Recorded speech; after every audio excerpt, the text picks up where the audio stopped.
Morning. Good morning, sir. First, thank you for being such a good host today. Introduce yourself and tell us who you are.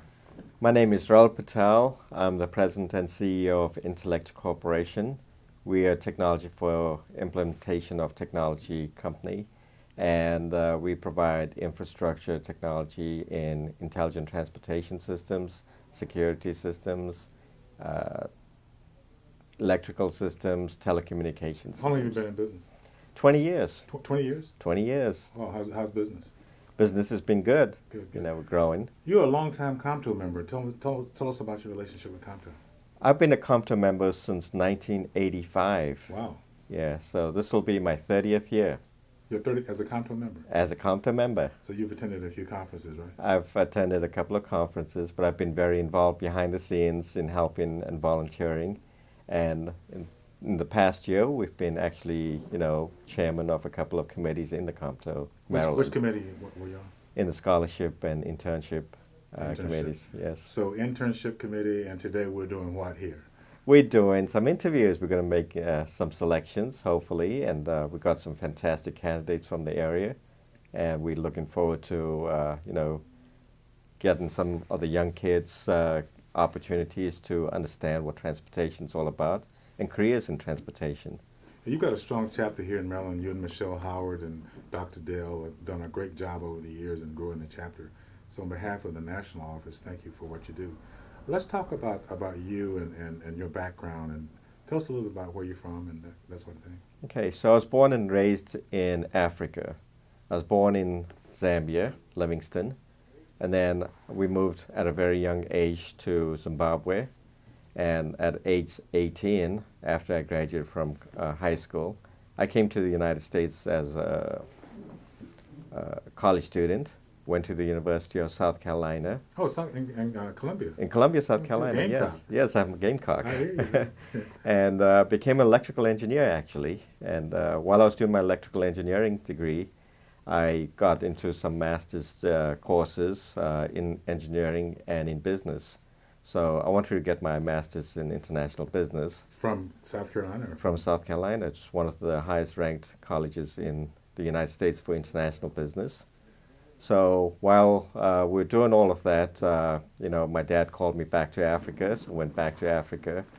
And by that time, Zimbabwe went from Rhodesia to Zimbabwe. Right. So it was a great transition. And, I got my green card, so I came back to the United States and worked here as an engineer, working very low-level jobs as junior engineer. Got myself into an engineer position, a systems engineer, became a senior systems engineer, all in transportation. Wow. So the bulk of my career experience in transportation was at the Maryland Transit Administration. So I was a junior engineer at the Maryland Transit Administration, and by the time I left in 5 years, I was a senior level engineer at the Maryland Transit Administration. Had worked on all the communications for the light rail, the heavy rail, the bus systems, the mobility systems, and upgraded it all using... So you have a good knowledge of what the engineering requirements are for transportation. Exactly. Now, you know at the conference this year, there's a heavy emphasis on innovation and technology in transportation, right? That's Yes, the plan for this yes, year. I did hear that from Michelle. Yeah. Yes. Do you plan to submit a paper on what you're doing in engineering and transportation? Now that you say it. Yeah, the answer is yes. Yes, yeah. I think it would be great. I mean, you've got a good background, and when we talked in Houston back in October last year, we talked briefly about your doing that. I'd like to have you submit something about you personally, and then about what your company is doing to advance transportation. I'll be pleased to do so. Super. And there's no Yes. rush. We can just have it done in the next 2 weeks so we can get it submitted. So tell me how you went from that to being a strong COMTO member and supporter. Well, I've always been a COMTO supporter from day one. I walked into the job and I bumped into a very fantastic, beautiful person. Her name was Minnie Carter. Minnie Carter, yeah. And she introduced me immediately to Helen Dale, which is an amazing So person. then it starts right. And it started at the right place. So they inspired me to continue to work with COMTO. And, I've always had this desire to help people and, especially in my community. So I'm a Baltimore City business owner. You live in the city or in the area? No, I live in the Baltimore area, but my business is in the heart of the city. So we hire from within the city. We do a lot of training inside of the city. Oh, good. So we do, give them technician skills, administrative skills.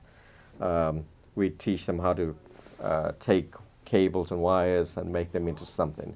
So, for example, we'll take someone who's never touched a cable before and teach them how to strip a cable, wire the cable, insulate the cable, test a cable. Are you talking about high school students or local students? Usually, it's we'll put out some requests for help and so on, and we'll get all these candidates. And the candidates are usually, because we're in the city, a lot of the candidates come from the city, but we encourage kids to actually apply to the company so that they can actually go through what we have to offer them. And what tends to happen is that we have these very high volumes of hiring requirements.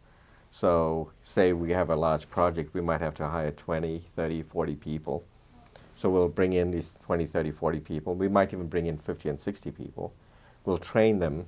And then as it happens, if things are getting too difficult or complicated or they have conflicts or whatever, some of them will drop out, but the rest will continue.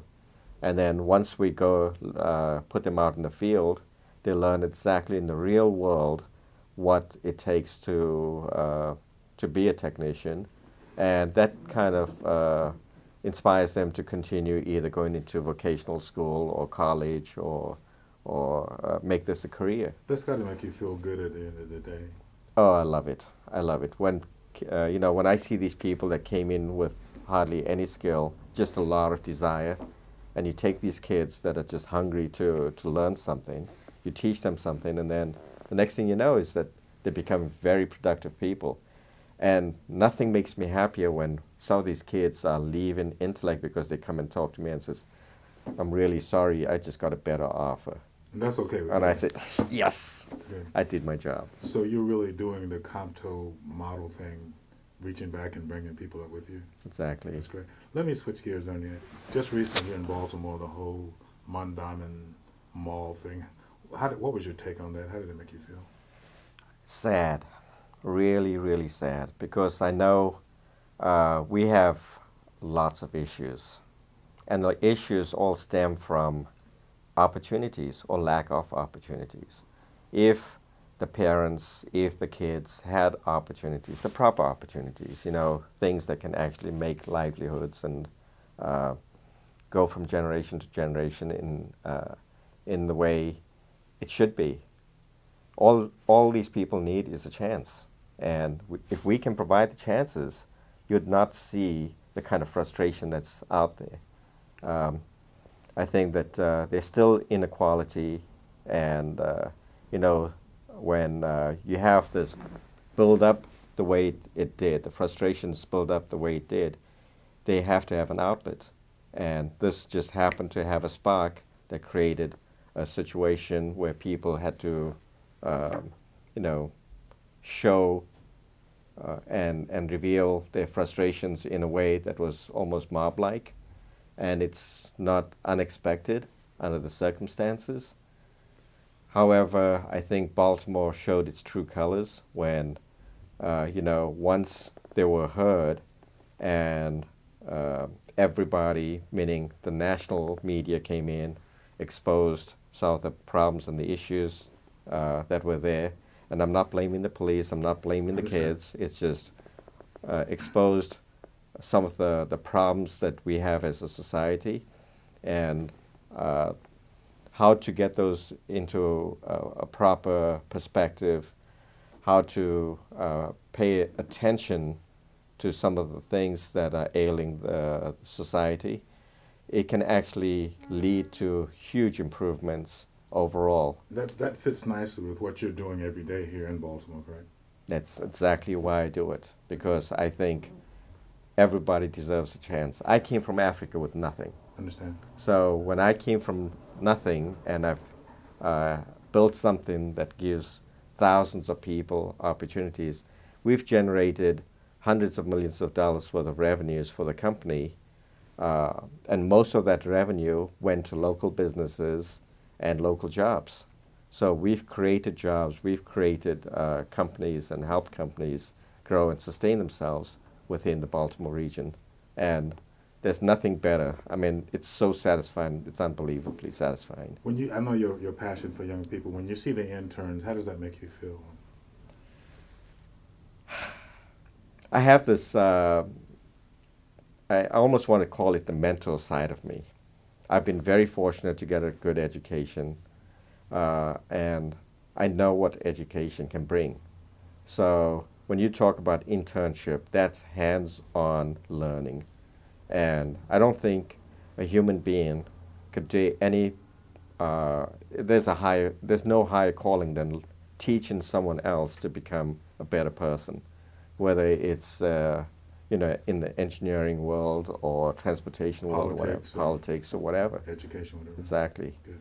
So. Well, I know you got a busy schedule. I wanted to personally thank you for what you are doing, but more importantly, what you have been doing over the past few years. It's really key to what we've done. COMTO is growing, and it's growing and growing well, mainly because of members like you. Well, I think COMTO'S got a huge potential, and it's going to continue to grow. Anyone and everyone that's in the transportation world should join COMTO. It's a wonderful organization, and they're doing wonderful things for many years, and I think the momentum is there to take this to the next levels and make a huge difference. Now, our conference is in Boston in this July, and I know you want to say to the world, I'll see you in Boston. I'll see you in Boston. So thank you so much. All right, thank you so much.